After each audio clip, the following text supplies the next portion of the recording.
Hi everybody, welcome to February 2016 Houston Clutter Coaching Meetup group. I'm Gayle Goddard and I apologize for sounding like I have a cold because I have a cold. So, sorry. I sound ridiculous, what can I do? Tonight's topic is Leap into Spring Cleaning, 10 quick projects that'll have big impact. We're going to talk about things that you can do now 'tis the season, right?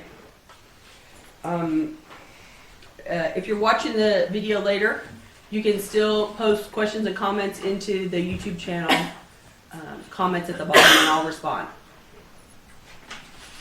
So spring is almost sprung, here in Houston anyway.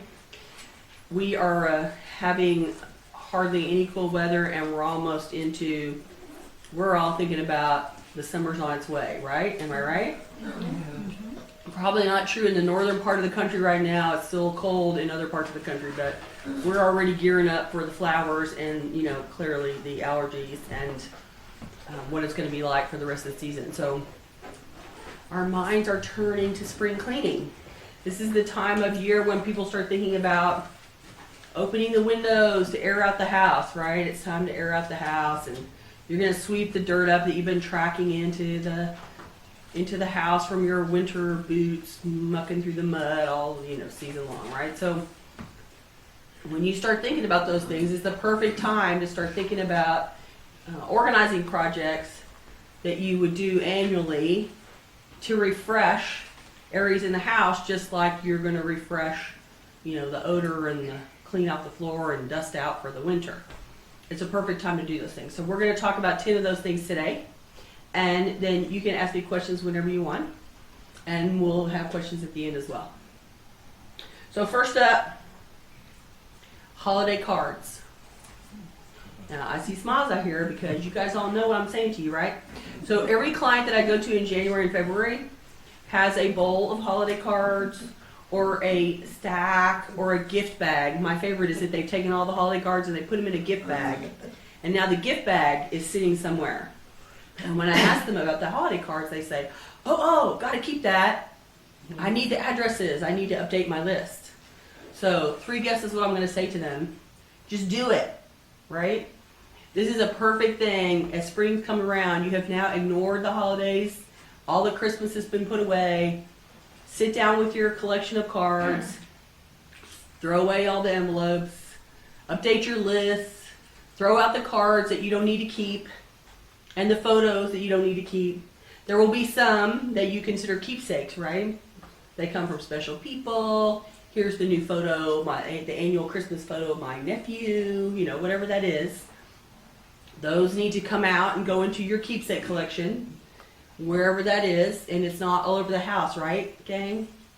You have a keepsake box somewhere, and they need to go into the keepsake box.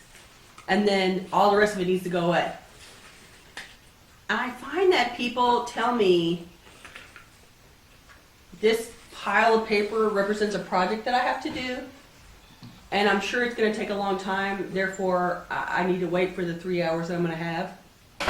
But when they start going through it, they realize that 50 of those people are already on their list and know they haven't moved this year, and there's really only 4 people that you have to update.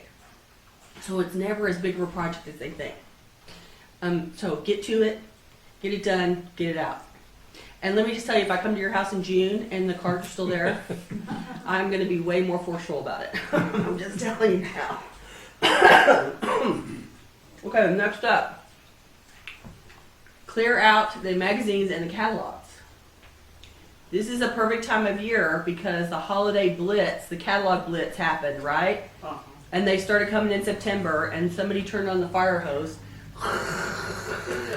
And all the catalogs came and all your regular magazines. And it's like the time of the year when you have the least amount of time to look at stuff because you're too busy. You're going to all those parties. You have a million things to attend. And it isn't, whatever reading time you have is always shrunk during the holidays. So when you get to February, there's a bunch of catalogs sitting around the floor somewhere that need to go out. So now's the time. Your holiday shopping is complete, we hope, and it's time to take all those and dump them in the recycle bin, right? It's an easy one, but they take up a lot of room. When you got a stack of 10 catalogs, it's like this big stack, and if it falls over, it spreads out and covers a lot of floor. So it's an easy thing to pick up 10 catalogs and suddenly you have this big space open on the floor that wasn't open before. So like I mentioned earlier, it's in Houston, it's almost spring. We're probably going to have, one more day where we have to wear a sweater, and that's the end of that, right? So it's the perfect time to go through the winter coats. We've already parked the winter coats for the summer. Like nobody's wearing their heavy coats right now, so they're already parked. So it's the perfect time because you just went through the season where you wore them. So go into that huge coat closet that everybody's been shoving things in, right? Pull everything out. You know what you wore this season. You know what fits. You know what doesn't fit anymore. You know which accessories you used. I wore this scarf. I hated that scarf. I lost this glove. So now I can't really wear the other glove. I guess it's got to go. It's the perfect time, now that you've been using them, to go and evaluate the whole collection and let some of that stuff go out the door, right? I'm going to tell a story of one of my clients. They're a couple, and they have long since been retired, and they're now moving into one of those high-rise places, right? And the apartment that they're moving into is smaller than their house. And one day we went to the coat closet by the front door. They had been sitting there for 30 years, right? You have no idea how many coats came out of that closet. It was completely jam full. And the coat closet by the front door is never a big closet, right? It's just a little box.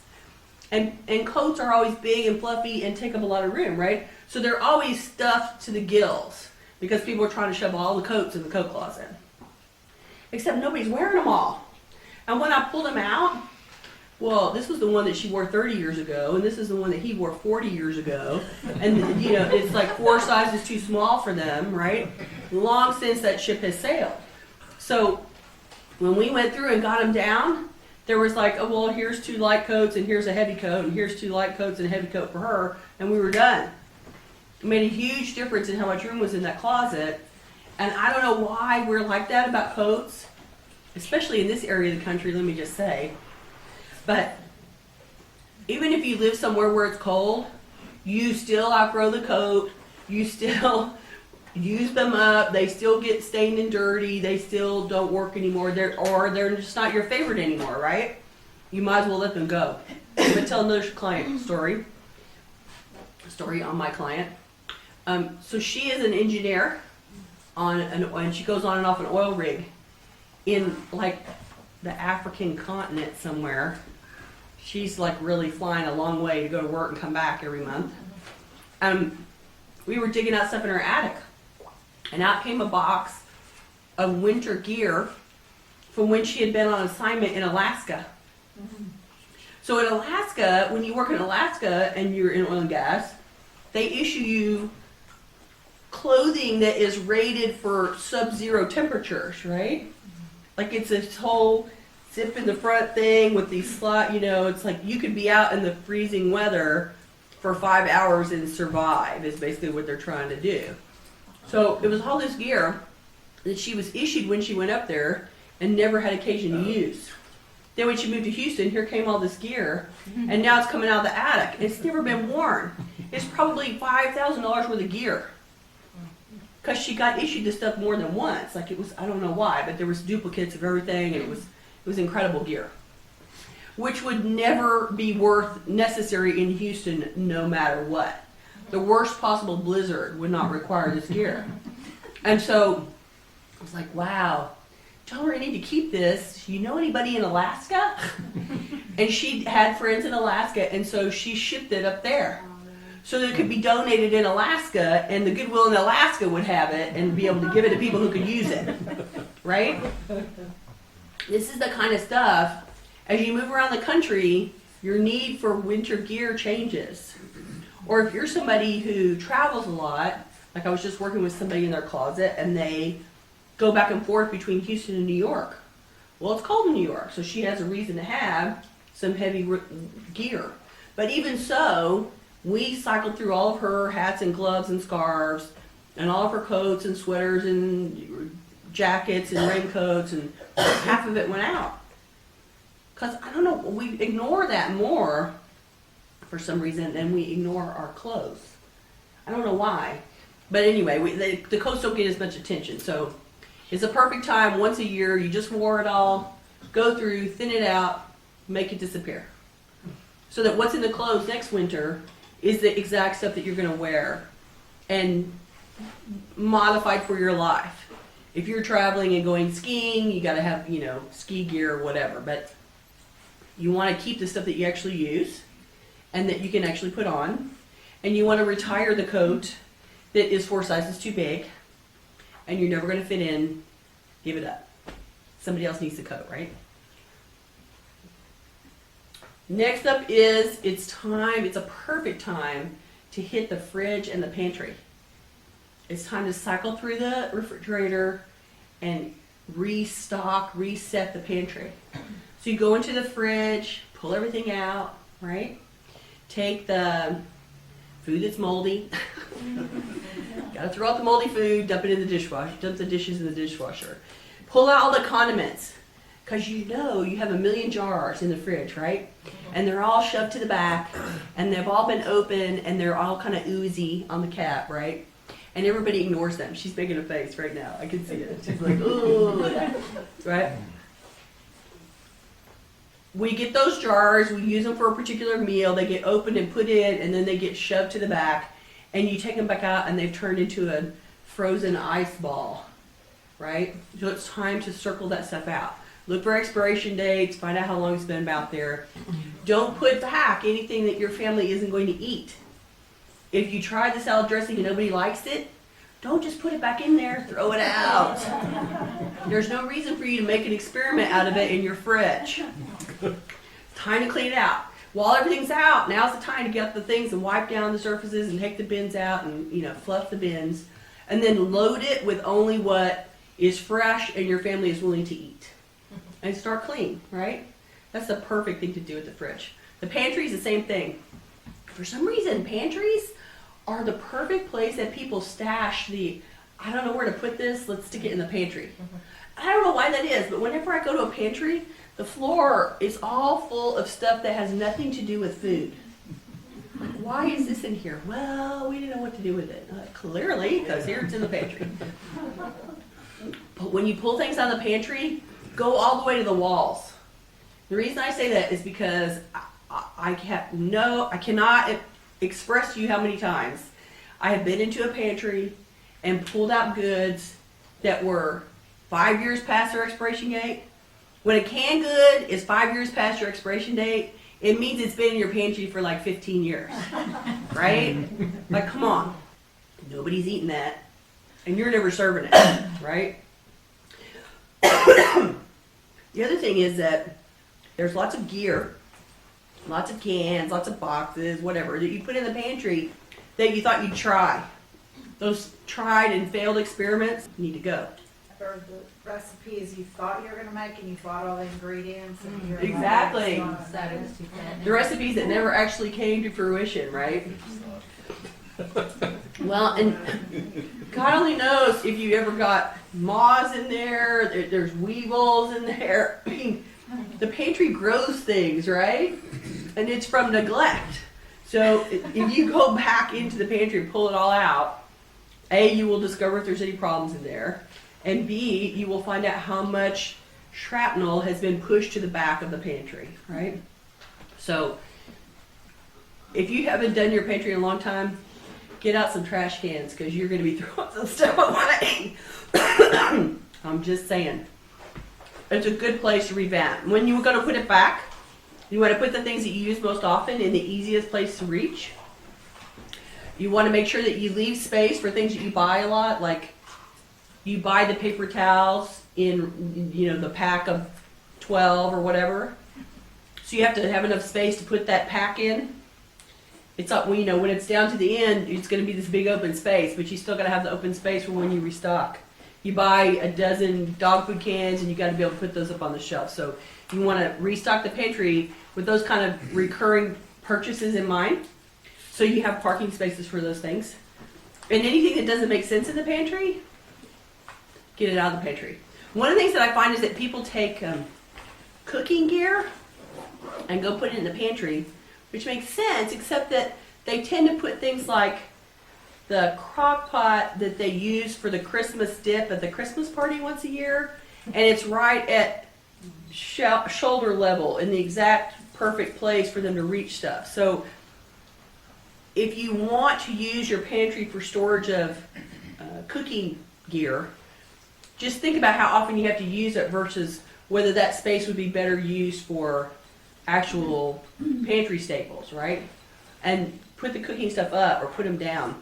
If you just end up sitting them on the floor, I would recommend that you go buy a container to sit them in. And the standard office file box is not going to be the right size, but there's lots of, bins with sort of handles on them, the canvas kinds that slant up, that kind of stuff. Just stack those on the floor with utensil, what am I trying to say? With the cooking stuff in them. The bread maker and the pasta machine and the yada, yada, yada. All those hardwares that people save and pull out every once in a while. Don't use your good, easy grab pantry shelves for that stuff. Put those things in down below, or if you're tall, like Ed, you can put them up in the air. I tend to put that stuff that people don't use. A lot of times there's things like this big serving dish for the party that you put all the ice and all the wine in or something, and it's this big thing that's this big around, and somehow that ends up in the middle of the floor, so it makes it hard to get to stuff. I always try to put that stuff up overhead so that when you need it once a year or twice a year, you can get it, but otherwise it doesn't interfere with your easy access to the pantry. Okay, next one. The next one is for bookworms. And I thought of you while I was talking about this. Those of you that love books, you have bookshelves that are full of books. They're all cattywampus, and they're shoved in across the top, and there's bags of books sitting in front of the bookshelf, and there's ones that have fallen over, and you've been shoving things in, and they're all wadded up. So show your books some love, right? It's time to straighten up the bookshelves. This is the perfect time of year to do that. Go through, pull out the things that you read already you didn't like. You got them from somewhere, but you decided you're not going to read them. Let those come out. Put in all your new purchases, straighten them out. Take some of them down so they're not all wadded up in there. And if you don't have enough room, don't go buy another bookcase. Go through your list, your stack again, and look for more to let go. There's always a book in there somewhere that is never going to come to the top of your list, and you know it if you just ask your little book-loving heart. I'm never going to read this book. I feel like I should read this book, but I'm never going to pick that over the 47 other things I like better, right? And people always complain about taking the books that you're going to donate off to half price. But I want you to think of it in a different way. No, you're not going to make $1 million on your books at half price. But you want those books to be in the path of other book lovers, right? And the shortest, fastest path is in half price. So just think of it as, charity to your fellow book lovers by donating your books to them so that people that look for books are cruising in there and they're going to find them, right? Okay. Here's another good one. Clean out the cabinets under the kitchen sink and the bathroom sink. Oh, no. That kitchen sink is a black hole, right? And it's funny to me that somehow under the kitchen sink is always like the dirtiest, nastiest, most stuff full of we don't know what the hell it is under the kitchen sink. I don't know why that is. Other cabinets will be perfectly beautiful, and then you open up under the kitchen sink, it's like, oh my God, what died in here? It's a very small, okay, raise your hand. There's a cure for that. That's when you start to find a leak. Oh, there you go, And right? It's cleared out really fast. Really fast when there's a leak, right? And fix it. Right? That's true. That happened to me once, actually. The thing about the stuff under there is, it's a whole bunch of chemicals, it's things to clean with, it's, the dishwashing soap and stuff that people don't mess with very often. And you just keep adding more into that one, and nobody ever stops and takes it all out. So this is a perfect one. It's only one little box. There's all sorts of piping under there, so it doesn't hold as much as you think it does. It's not that hard to take it out and go, ooh, I'm never going to use this toothbrush again. I'm never going to use this scrubby again. Throw out the ones that are too nasty to use. And also, get rid of the chemicals that you are not willing to use anymore. A lot of times I find chemicals that somebody bought it 20 years ago and it went under the cabinet and never came out, and no one in their right mind would use that chemical anymore. It's time to let it go, right?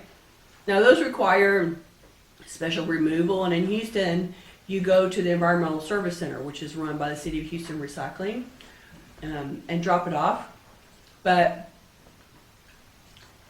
you don't want to be storing a bunch of chemicals under there anyway that are toxic and possibly leaking and no one cares about. Let's just get them out of the house, right? So that you can pull it out, wipe it down. And I recommend in those sinks that you have some kind of a container that can hold cans that might leak, so that you don't leak onto your nice painted surface or whatever's under there. Instead, you have some kind of a tray or aluminum pan, cookie sheet would work. There's plastic trays that go under plants that would work. I don't mean those little flimsy ones, but hard surface, so that you can safely stack up cans that bug spray and toxic chemicals and clean the oven things that you would, if you inhaled too much, you would die. Those kind of chemicals on something, so if they leak, they're not destroying your cabinets. It happens a lot that it sits quietly in the back and oozes down the side and makes a ring and starts to corrode, and nobody realizes because they don't clean it out, right? You're going to clean it out and find all that stuff and throw it out. The bathroom sink is a similar one. It doesn't usually have as much toxic chemicals in it, but it always has a lot of product. You know who you are. Your product hogs you, right? So it's time to go through and pull out the jars of, I tried it, I didn't like it. I've got 3 bottles going and I'm half through 3 of them at once and I can consolidate. This is a flavor that no one will use. This apple smelled horrible, whatever. Get out the stuff that you're not going to use because you don't like it, and straighten it out. Now that is a perfect place to put slightly taller containers, because all those bottles and lotion things, they're not really very stable, are they? They're all really tall and kind of wonky. They knock over easily. So having containers that you can stand a whole bunch of those things in, then they don't fall over and fall back where you can't even get them. And you can pull the container out and see what's there. That's a quick, fast one. I mean, even if you do one bathroom sink a day, and you'll find a different little, the kids' bathroom sink cabinet is different project than yours, but you could get it done in an hour or a half an hour, depending on how much stuff is under there, and it'll make a huge difference. It'll look refreshed, and you'll feel like you know what's down there, and it'll be worth the effort. Okay, that's that one. Okay, now I have to get another cough drop. So what about the kids? This is a perfect time to address kids' clothing. Kids' clothes they've been wearing winter clothes now, right? And they've been stocking up with they're the ones that wear all the mittens, and they go out completely covered in scarves and hats and mittens like they're going to die if there's even a slight temperature difference for them. And they end up wearing way more clothes than I would ever wear in the winter. It's quite amazing. But they've just been wearing them all. So you know exactly which ones they wore or they didn't wear. You know which gloves got lost. You know which scarves got destroyed over the season, how many got trampled through the mud, what went on the ball field and never came home. It's the perfect time to filter those heavy things.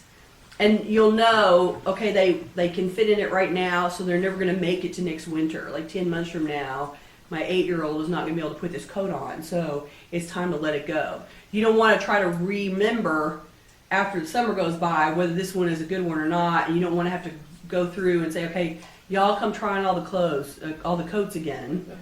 You just been wearing them, they've just been wearing them, you know exactly ones are working and what isn't going to work. Thin them out, send them off. Be done. And then you'll be ready to do the next step, which is shuffle heavy with light clothes. Even if you just take long sleeves, heavy sweaters, dark pants, and put those in the back of the closet for the kids, that'll have a big impact for them in terms of getting dressed in the morning. When all that heavy, they don't have to fish through all the heavy stuff to find their t-shirts, right? Big, heavy clothes take up a lot of room, and they're puffy, and you see them way more than you see the other clothes. So stripping them out of the way and sticking them at the other end makes it a whole lot easier for you to negotiate for the rest of the year. The next project is a grown-up space. It's time to slim down the office supplies. This is one that Ed and I talk about because, and you were just saying this last month, we love to buy them. We love to try them out. We know you when you leave a job, you take office supplies home with you. Like somehow, they owe me this stapler, right? And like somehow it feels like, right? It's like the exit payment. Yeah. So we all love our office supplies, but truly we don't use nearly as many as we have. So it's a good place for you to go through and say, okay, I have all these office supplies. Do I really use all of them? Or could I keep a representative sample? Is this a project, is this an office supply that I used to use? Like I find huge stashes of FedEx boxes, like FedEx shipping supplies in people's houses like they're shipping packages 15 a day. Like, do you really need this many FedEx supplies when you send 2 packages a year? No. So thinning that kind of stuff down. Pins. Nobody realizes how many pins they have in their house. If you just go through and do the experiment and pull all the pins from everywhere in your house and put them on a table, you will be stunned at how many pins you have. And when you go through, you'll realize how many of them are there and floating around the house because you don't like them. Everybody has their favorite kind of pen, and if you end up with one that you don't like, then it just sort of floats from place to place around the house, and time to take them out, time to let them go. Donate them, take them to the school, take them to your church office, whatever, or make them go away. There's always a million office supplies that can go through, and you can save them for people that are in school. But if you think you're going to supply the grandkids with your office supplies when they go to school, I'm just saying your office supplies are going to be old school, uncool. And you might as well let that theory go and let them go to somebody that needs them right now. And there's not that many places, but I would take them to existing businesses, nonprofits, that kind of stuff. Let them have your office supplies instead of you housing them in your house. Spring is the perfect time to get into the linen closet where sheets go to die. I don't know why it is that every linen closet I open is choked to the door, stuffed full of sheets and pillows and blankets, and God only knows what else is in there. And every other kind of, if it looks like a piece of linen, it's stuffed in that closet, which means tablecloths, table runners, napkins, and they're all sort of like wadded up in there, right? And when I start pulling them out, it's sort of like opening a space bag. When you open it and the air comes back and it goes, this is what the linen closet is like when you pull it all out.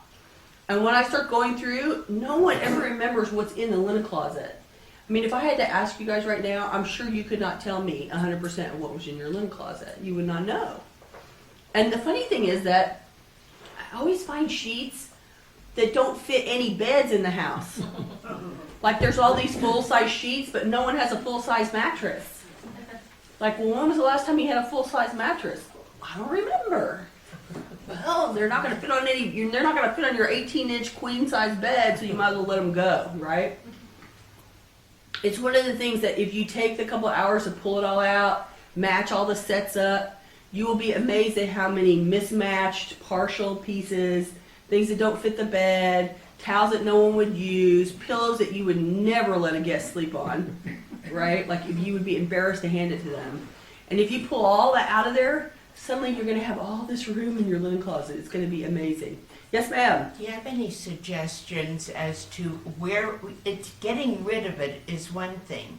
What do we do with it? It can't go in the garbage. No. It The would be a sheets, waste. all of the linen closet stuff, straight to a vet or a shelter. Because they use them, and they don't care that it has stains on it. They don't care that it's ripped. They don't care that the elastic is dyed. Okay, where do you send it? I'm sorry. A vet's office, or an animal shelter. Any place like that uses them, Well, That's a good idea. Yes, well, towels, blankets. I recently took some older sheets to Goodwill. I mean, they were in reasonable Goodwill shape. takes They'll take anything towels at and sheets. Goodwill. They have to be in good condition. I've had them Yeah. turn down things. Really? Yeah, but Well, and not, they do. not linens, but I forget what it was I brought to them, and they said, we don't take that. Well, that's weird. Well, these were for a single bed, so it'd probably be something a kid would use anyway. Yeah. Yeah. I Yeah, think she- kids- she- Well, and like she said, they will take linens. They'll take any kind of linens that are in good shape. But regardless of the shape, an animal shelter will use them with their surgeries, in their boarding facilities, in the cages with them. I mean, they're great for animals. I've taken leftover pieces of carpet. Like when I always find some square of carpet somewhere in somebody's closet, and when they're ready to let it go, I take it to the vet. And they use them. They don't use them for the dogs because the dogs pee on them, but the cats like to sleep on them. So anything like that coming out of the linen closet, even the dead pillows that you wouldn't give to regular people, the animals can have them. So it's a perfect place to offload the linen closet to the vet. The animals do need them very badly. I'll volunteer at one, but And there you when go. they do need these materials, our vet will actually go to Goodwill and have to purchase them. So just take it straight to the vet. There you go. Animal shelter. Well, and the vet that I use here in the city, is she saying that they really do need them, and when they don't have enough, they go to Goodwill and buy supplies for the vet. So be happy, distribute them to the vet. The one that I use is part of a hospital system, the emergency system, for the emergency animal hospitals here. And so what they can't use, they offload. They have other places to pass them on that are related. And so I sort of have a pipeline going to them, and then they farm them out to where they're needed, which is really awesome. Where's that go? The Bella Richmond vet. That's actually on Bissonnette, so I don't know why it's called Bella Richmond.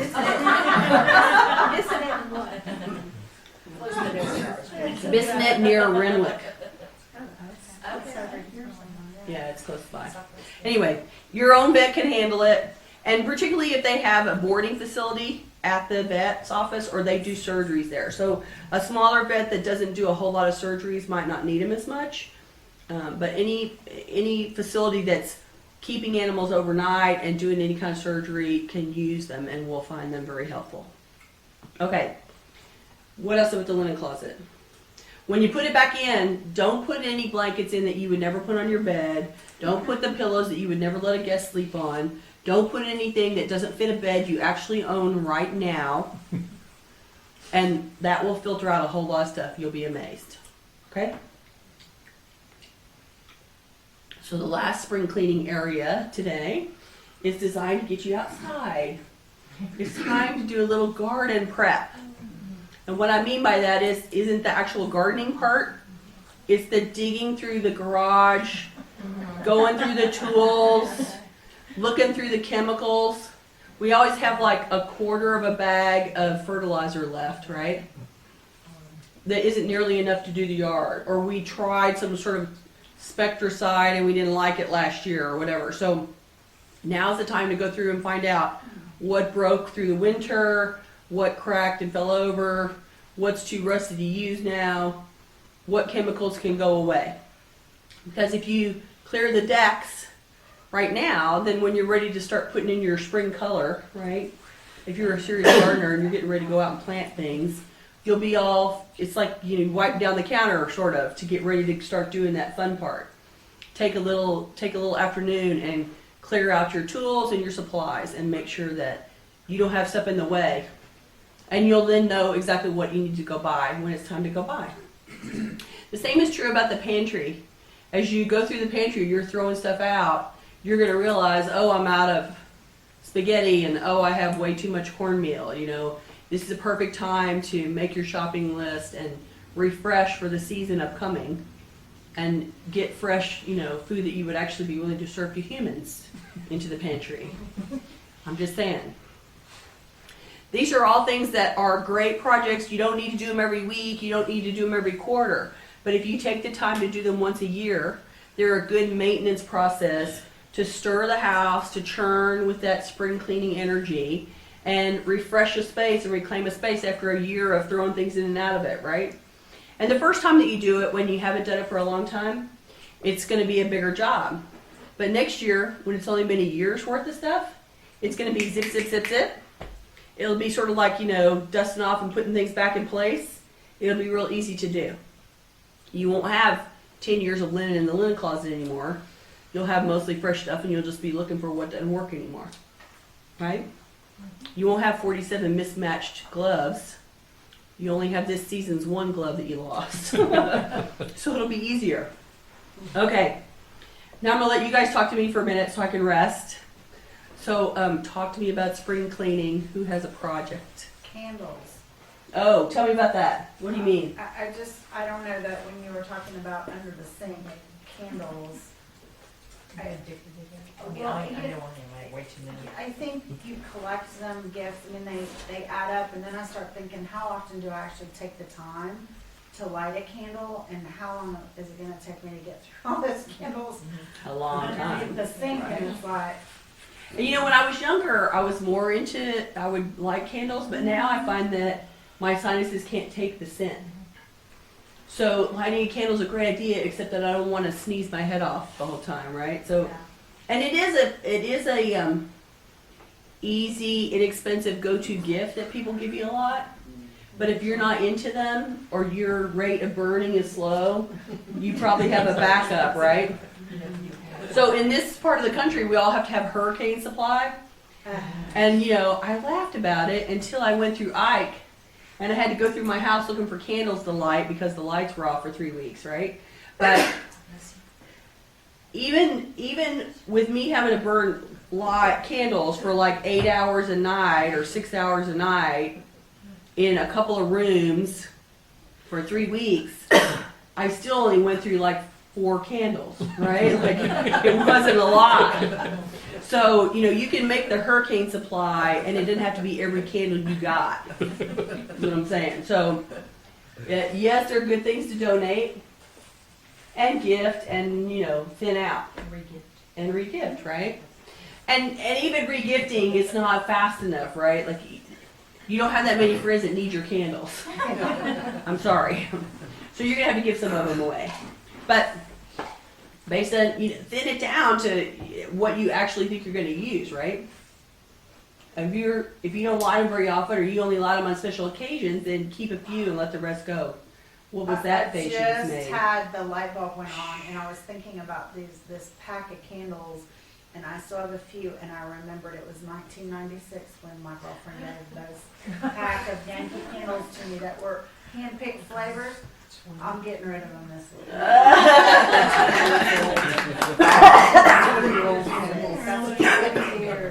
You can't make me laugh.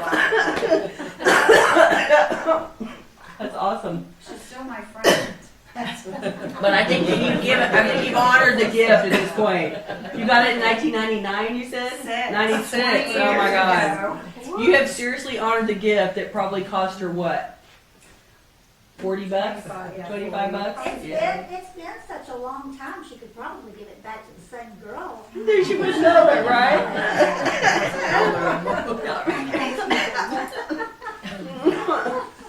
Oh my God. What was your spring project you were worried about? Was it you or was it you, Catherine? Somebody else. Wasn't me. No? You've been making a lot of good faces back there tonight. Mm-hmm. Oh, I have so many projects.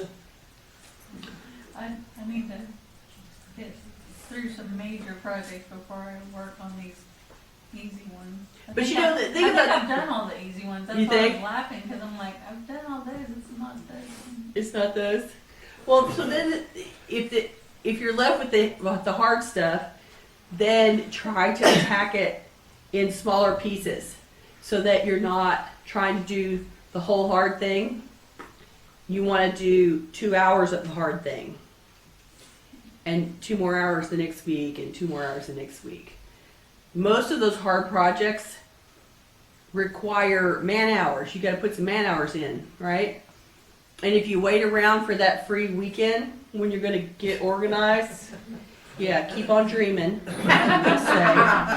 Because I know that you will never pick that as what you want to do for the weekend, right? So you just need to, do the slice and plan for the slice. Because you're willing to do, an hour or 2 hours. I know you're not willing to do 16. Yes, ma'am. Was it you? Hi. What if you have several places that are in desperate need of help, like a toothpick won't even fit in there, you open the door and you step back and hope nothing falls on you. Right? But you So have super crowded several cabinet. big areas, I'm talking like garage, closets, like more than one, smoking room, several areas. Okay. Do you start with the room that bugs your husband the most? Or do you start with the room that bugs you the most? How do you start on something that's so So your overwhelming question is, I have a whole bunch of areas that are really bad? that are really bad. Which one should I start on first? We've The been one like that a bugs revolving you? House. That bugs people him? moving in and desks and stuff in Right, the right, garage, right, storing stuff and I don't even really know what all's out there, to be honest. Right? It's so bad So this is the perfect time to do garages this time of year before it gets too hot. before it gets too hot, because sister goes on moratorium. By the end of May, your garage has to wait till October. If you call me for a garage in the summer, I'm terribly sorry. We won't be doing garages till October. Okay. Because I'm not going to die in your garage from heat stroke. I'm sorry. So this is the You time wait of last year. 5 minutes. No, that's what I'm saying. So this is the time of year when you can go out there and it's pleasant and you're not going to have heat stroke and have to call the ambulance. So garages are a specific thing because unlike the rest of your house, if you pull everything out of the garage, you have to put it all back because the homeowners association has a fit. Oh, yeah. And you can't leave it overnight because then it will walk away, right? So you have to be willing, unlike I was just saying about your project list, you have to be willing to commit the day or the weekend to it. But you can still break it up. You can still, I'm going to work on it for a day and go through stuff. And maybe you can't get complete, but you can, I'm going to do this third this weekend Do on I start Saturday. like in a corner? Or do Yeah, I mean, start just, like, I mean, I'm talking like I have furniture stacked up to the ceiling. And where is that Yeah. furniture destined? Is it there because no one loves it anymore? Well, hopefully my son will be eventually moving out again. So it's his He furniture. boomeranged back. Well, it's gonna be his. It was from a death. And Okay. he wanted it. And I have so- a storage facility. What's the plan on that? I hope soon. Well, like 5 years from now, 5 months from now?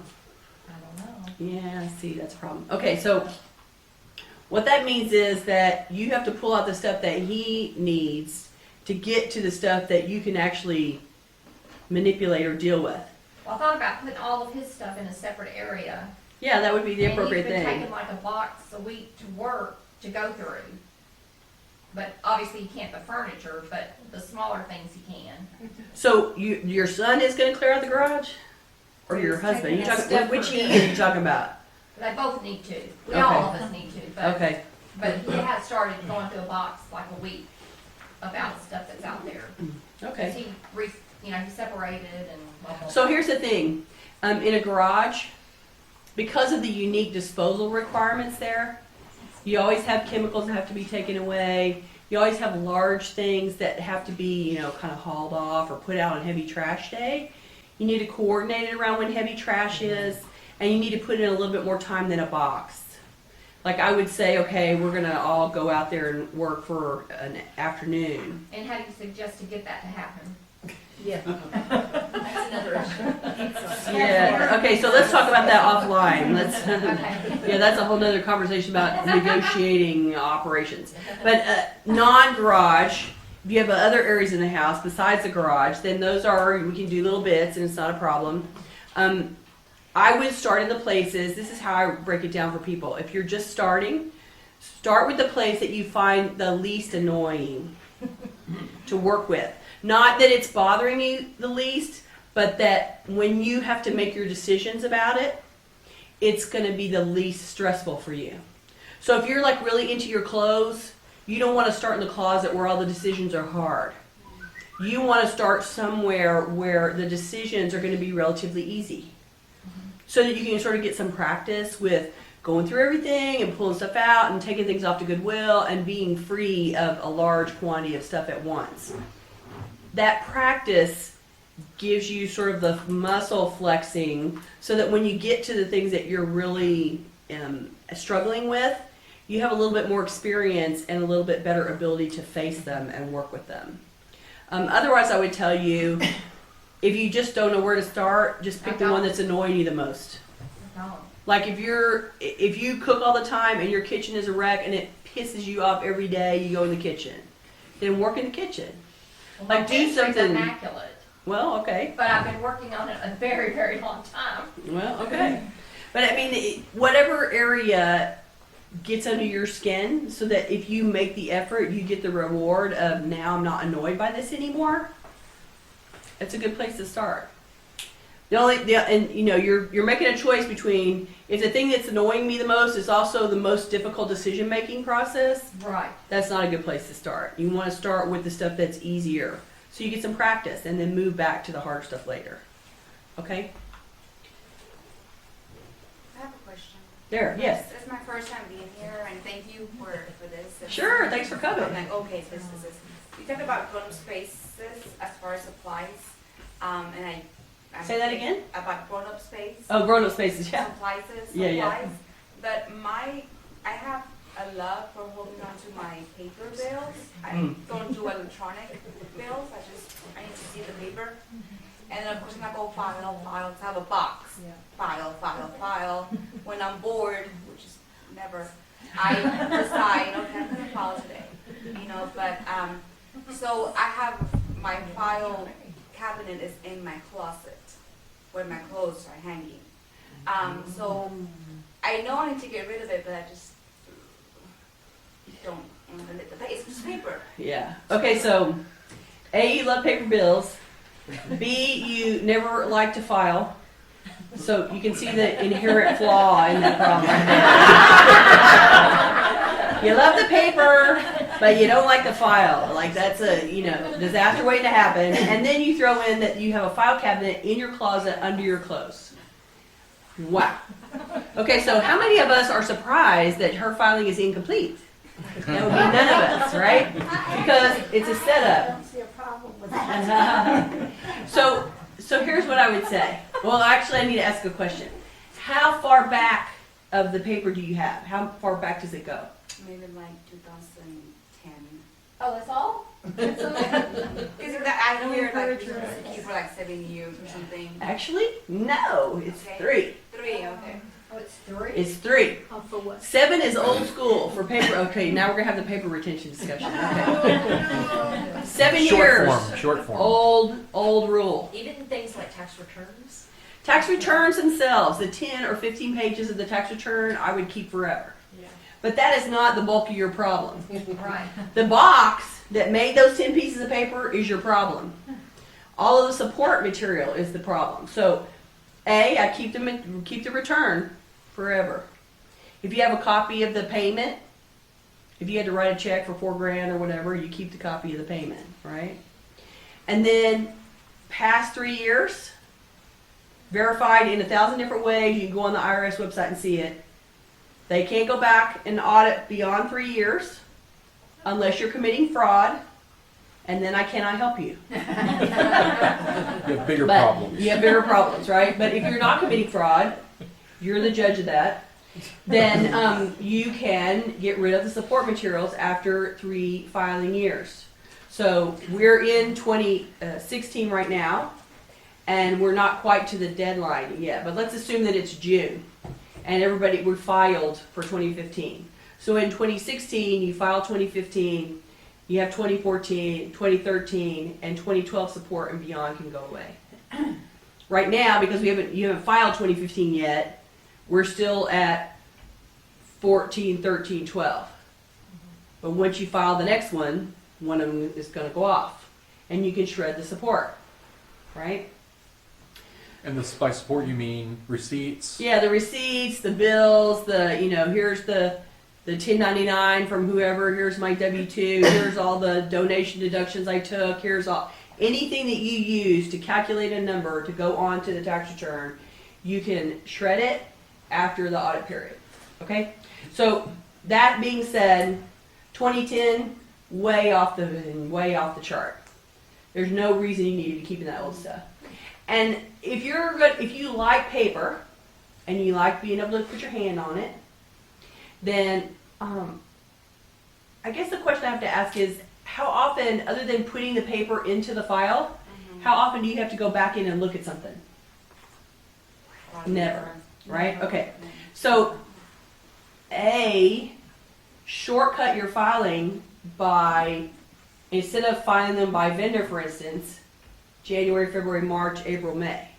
Like, just slam them in by month. So you can get all this month and go stick them in a file. And you're done.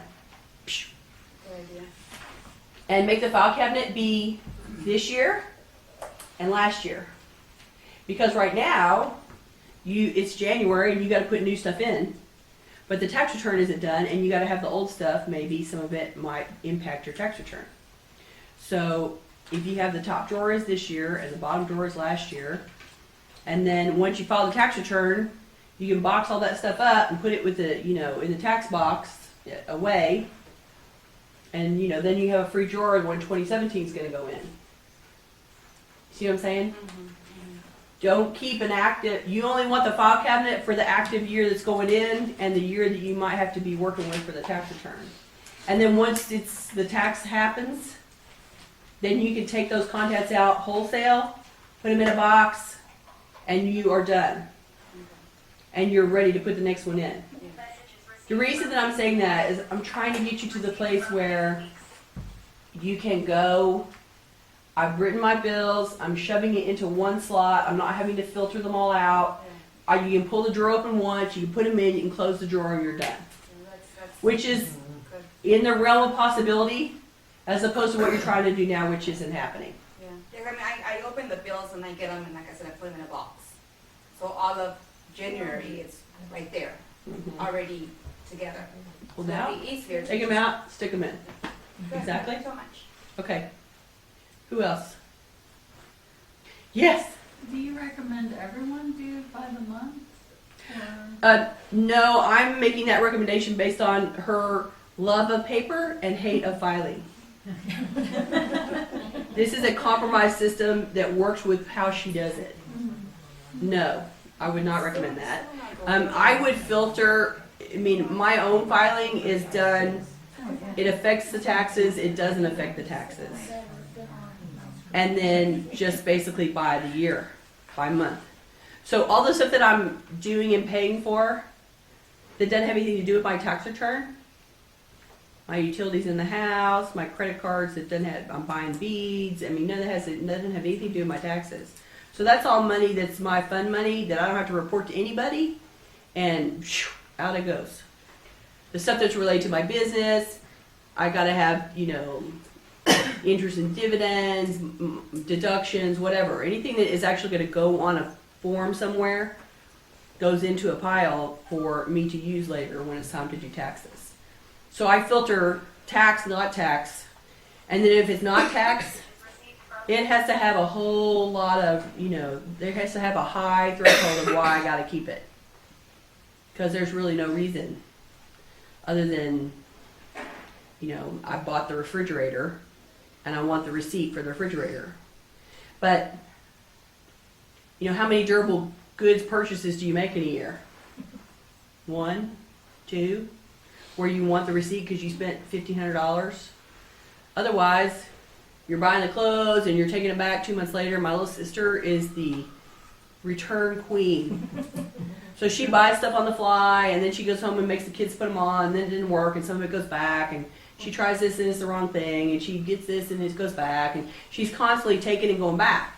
So for her, she's keeping the receipts because 2 weeks later something's going back. But, beyond a little bit of return period, I don't need to keep I don't need to keep in June what I paid for in February. I can't return it. I've already eaten it. The electricity's already burned. It's gone, right? So unless I have a quarrel with someone about my bill, I don't need to keep it, right? And you know what? They're in charge of keeping a history of my transactions because they put a whole lot more money into the infrastructure than I ever want to do. Okay, are we out of time? Just about. Okay. Any last questions for the day? You're thinking it? Okay. All right. Thank you guys for coming. I appreciate it so much. And we'll see you next time.